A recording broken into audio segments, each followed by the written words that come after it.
Welcome to this week's Cattle Call. I'm Susan Littlefield on the Rural Radio Network, and ready or not, it is the month of November. Having said that, we start to get into the holiday excitement, which I hope means a pickup in demand for some of these beef. We'll talk about what's going on in this market, what seems to be the December issue when you look at those contracts and what's influencing it.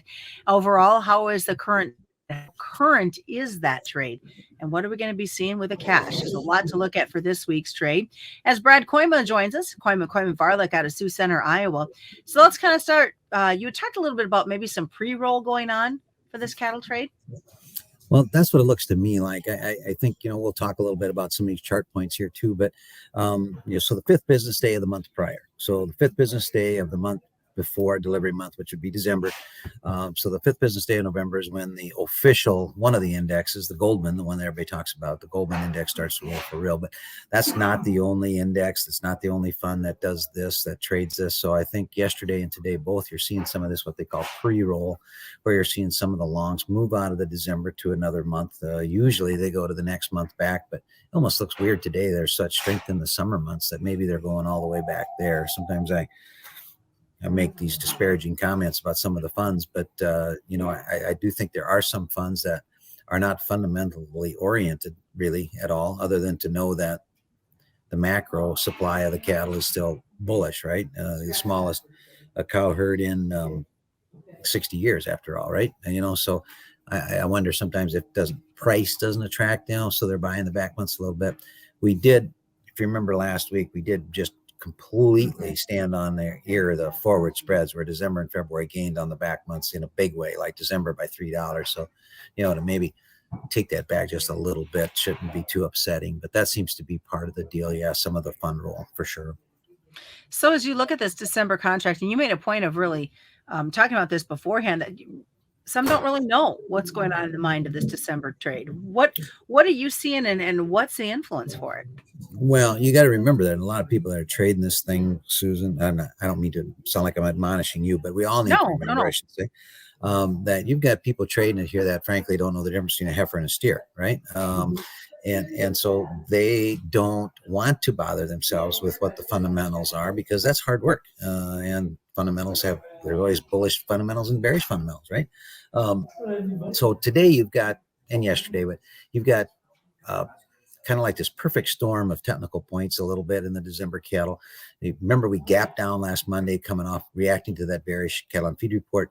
So it takes a trade at 184.42 to get the market to fill that gap. Markets don't like gaps. They typically go back and fill them. So today's high is 184.15. Got pretty close. Then you've got a 100-day moving average, which is 184.65. And then you have a 50% retracement. This last big leg down happens to be right there also, 184.65. So you've got a whole collection of points there where, if you're a technician, and I think, most of us, we got to wear that hat part of the time because that's what the funds trade, right? You recognize that, okay, the market's probably going to take some selling there. Now, I'm also a fundamentalist, as you know, and I think this time the fundamentals are good enough and the market's a big enough discount that I think the cash not only is going to be steady, I think it's going to be higher this week. And with that discount, I am hoping that the cash news and the fundamental stuff is enough to carry us through that resistance. And if we get above that, then we could get kind of whippy. There could be quite a bit of fun buying as people try to get the scamper back in to get their positions back on. So I'm watch curious, that 184.5 level, give or take. Yeah, 184. Okay. I'm curious then, when you're talking this whole cash situation, and because of where we're sitting and how current this cattle market is, could we see some influence to get some higher numbers for cattle out of the north to be able to supply the cattle in the south? Well, I've been a little miffed that we don't have this premium that we enjoyed most of the year, and because of quality, pure and simple. All you have to do is, every week the grades come out, look at it. Choice and prime in Texas is 64. Your fine state, it's about 83, 84, something like that. It's much, much better. And so when you've got a choice select spread out here at $28 again, $28, we haven't talked about that for a while, but so when the spread is wide, why is the spread wide? Either there's not much select, so there's not much, short. Either there's not much choice, rather, and too much select. I doubt that that's the case. Or the choice has got such extraordinarily good demand that's why there's a big premium choice to select. So, I'm a little disappointed that we aren't carrying a little better premium, but maybe that'll change. I did hear again 2 stories this week here in my local area of cattle being sold here and then being exported all the way to Texas, believe it or not. And here is Northwest Iowa, by the way. So, we're talking about $8-9 of freight. I think that's it's probably a little bit supply oriented that they're that current there as well. But I think it's also maybe a packer that's chasing grade, looking for some of these cattle that have been fed a long time, these long fed calves that will grade 95% choice and prime, right? So that's part of it. But that neither way, that's not bearish. I think that's still a positive thing. Absolutely. We're into the month of November now, and we have turkey one day a year, but even the trend there is going away from turkey and looking at other products, specifically beef.